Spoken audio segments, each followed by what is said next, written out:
لوگوں نے، بہت سارے کافروں نے، بہت سارے اللہ اور اس کے رسول کے دشمنوں نے ایسی بہت ساری حرکتیں خود پیارے نبی جناب محمد رسول اللہ صلی اللہ علیہ وسلم کی زندگی میں کی۔ میں تاریخ کا ایک ایک ورق آپ لوگوں کے سامنے پلٹتا چلوں گا، جس سے آپ کو اندازہ ہوگا کہ نبی آخر الزماں جناب محمد رسول اللہ صلی اللہ علیہ وسلم کو جس قدر انسانیت نے ستایا ہے، کسی اور کو اتنا نہیں ستایا۔ جس قدر پیارے نبی جناب محمد رسول اللہ صلی اللہ علیہ وسلم کی توہین کرنے کی کوشش کی ہے، کسی اور کی نہیں کی گئی ہے۔ اور جس قدر مسلمان، جیسا کہ آج ہر مسلمان کا دل رو رہا ہے، غمگین ہے، اسی طرح سے قرون اولیٰ کے مسلمانوں نے سب کچھ سنا اور دیکھا اور برداشت کیا۔ اسی کا بیان قرآن کریم نے ایک جگہ پر تو یوں کیا ہے، اپنے نبی کو تسلی دیتے ہوئے، جس کا ایک تفصیلی بیان آگے آئے گا انشاءاللہ تبارک و تعالی۔ وَلَقَدْ نَعْلَمُ أَنَّكَ يَضِيقُ صَدْرُكَ بِمَا يَقُولُونَ، یقیناً ہمیں پتا ہے، یہ علم، ہمارے علم میں یہ بات ہے کہ آپ کو یہ کفار و مشرکین اور یہ اہل کتاب اور یہ منافقین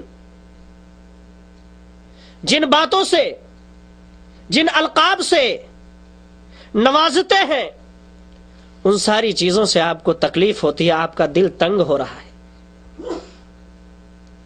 اور سورہ آل عمران میں اللہ تبارک و تعالی نے ارشاد فرمایا، وَلَتَسْمَعُنَّ مِنَ الَّذِينَ أُوتُوا الْكِتَابَ مِنْ قَبْلِكُمْ وَمِنَ الَّذِينَ أَشْرَكُوا أَذًى كَثِيرًا، کہ اے مسلمانوں، تم ضرور بالضرور اہل کتاب سے اور اسی طرح سے مشرکین سے بہت ساری باتیں، تکلیف دہ باتیں اپنے کانوں سے سنو گے، جو تمہیں تکلیف دے گی۔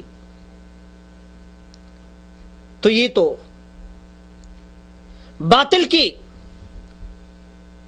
ابتدائے آفرینش سے ہی سنت اور طریقہ رہا ہے کہ اہل حق اور اہل ایمان کو تکلیف پہنچایا جائے جس طریقے سے بھی ممکن ہو۔ اگر آنکھوں سے کوئی چیز ان کو نظر آئے جس سے ان کو تکلیف ہو تو اس سے تکلیف پہنچاؤ ان کو، باتوں کے ذریعے سے اگر انہیں تکلیف پہنچتی ہو تو ان کو باتوں کے ذریعے سے تکلیف پہنچاؤ، اور جس شکل سے ممکن ہو انہیں تکلیف پہنچانے کی کوشش کرو۔ اللہ تبارک و تعالی نے اپنے رسول جناب محمد رسول اللہ صلی اللہ علیہ وسلم پر ان کافروں کے لگائے گئے الزامات کا اور کی گئی توہین کا ذکر بار بار قرآن میں کیا ہے، اور پھر تسلی بھی دی ہے۔ ارشاد ہوتا ہے، وَقَالُوا يَا أَيُّهَا الَّذِي نُزِّلَ عَلَيْهِ الذِّكْرُ إِنَّكَ لَمَجْنُونَ، سورہ حجر آیت نمبر 6۔ ان لوگوں نے کہا کہ اے وہ شخص جس کے اوپر کتاب اتاری گئی ہے، جس کے اوپر قرآن نازل ہو رہا ہے، بے شک تو مجنون ہے۔ اللہ تبارک و تعالی نے کیا فرمایا؟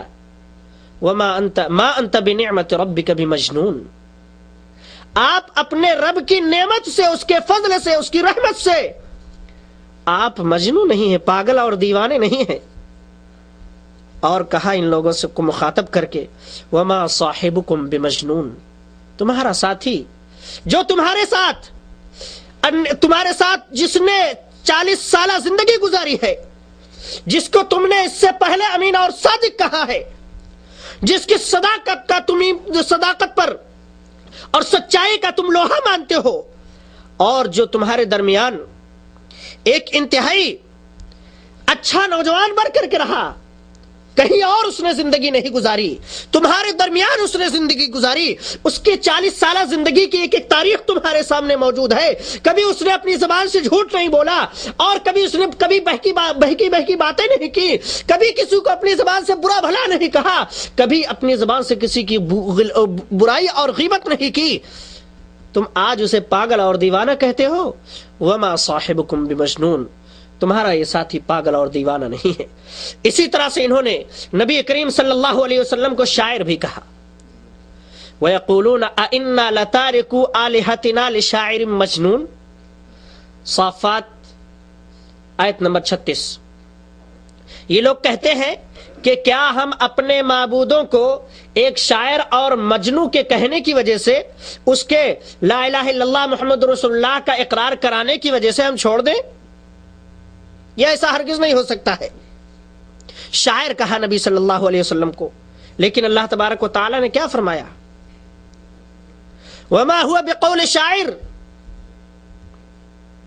کہ کسی شاعر کا قول نہیں ہے۔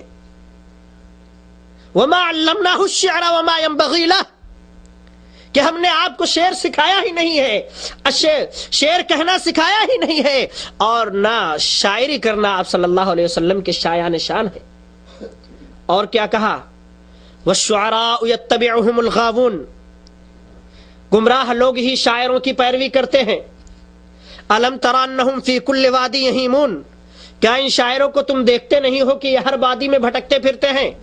وانہم یقولون ما لا یفعلون والشعراء یتبعهم الغاوون الم تر انہم فی کل وادی یہیمون وانہم یقولون ما لا یفعلون، اور یہ وہ ساری باتیں کہتے ہیں جسے یہ کرتے نہیں۔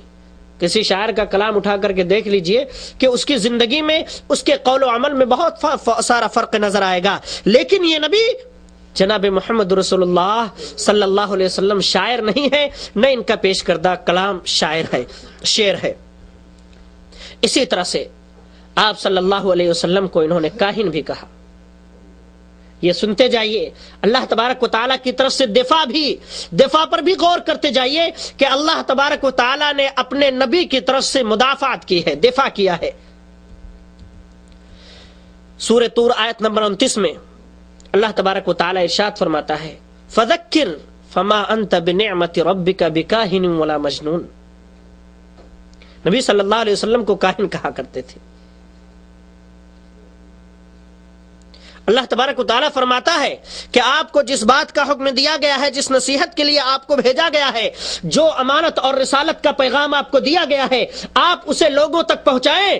آپ اپنے رب کی نعمت کی وجہ سے نہ تو کاہن ہیں اور نہ تو مجنون ہیں۔ ولا بقول کاہن، نہ تو آپ کا کلام کسی کاہن کا کلام ہے۔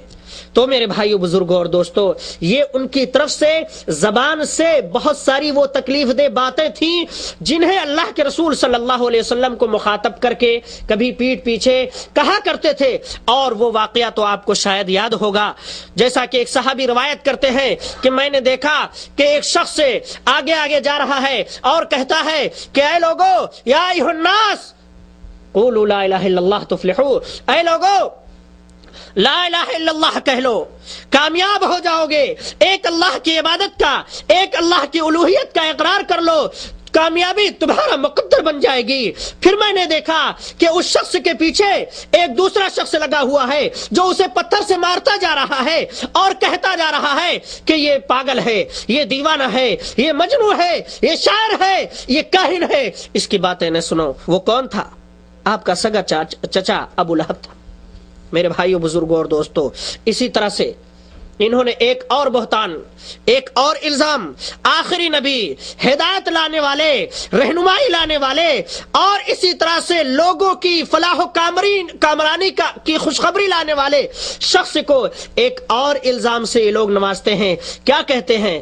کہ یہ محمد صلی اللہ علیہ وسلم، ان کے اوپر شیاطین نازل ہوتے ہیں اور وہ سکھا جاتے ہیں، جسے یہ بنا کر کے لوگوں کے سامنے پیش کر دیتے ہیں۔ کیا انہوں نے کیا کہا؟ جس کا رد قرآن کریم نے یوں کیا وما تنزلت به الشیاطین وما ينبغي لهم وما يستطيعون، کہ لوگ، کہ اللہ کے رسول صلی اللہ علیہ وسلم پر جو کلام نازل ہوا ہے وہ شیطانوں کا نازل کردہ نہیں ہے۔ اور پھر اس کے بعد اللہ تبارک و تعالی نے اسی سورت کے اندر، سورہ شعراء کے اندر فرمایا قل هل انبئکم علی من تنزل الشیاطین، کیا میں نہ تمہیں بتاؤں، کیا تمہیں خبر نہ دے دوں کہ شیاطین، ابلیس کے چیلے کس کے پاس اترتے ہیں, کس کے پاس آتے ہیں؟